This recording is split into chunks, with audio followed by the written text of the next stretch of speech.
আজি লৈ আহিছোঁ বন্ধাকবিৰে বনোৱা মুৰ্গী মাংস। এইফালে বস্তুখিনি ৰেডি কৰি লৈছোঁ। আনফালে কেৰাহীত তেল গৰম হৈ আছিল, তাতে দিলোঁ গোটা জিৰা, মিহিকৈ কাটি লোৱা পিঁয়াজ, কেঁচা জলকীয়া, আদা নহৰু দি ৰঙচুৱাকৈ ভাজি লৈছোঁ।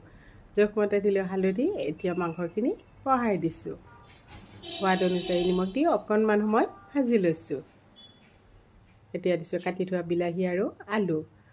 জিৰা গুড়ি, ধনিয়া গুড়ি, গৰম মছলা গুড়ি দি ভালদৰে লৰাই চৰাই ঢাকনি লগাই সিজিবৰ কাৰণে ৰাখি থৈ দিলোঁ। মাজতে এবাৰ ঢাকনি গুচাই লৰাই দিছোঁ।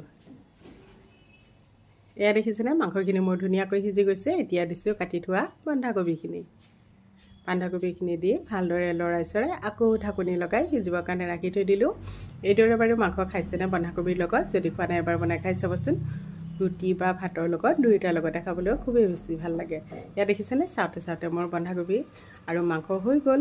এতিয়া শেষত দিছোঁ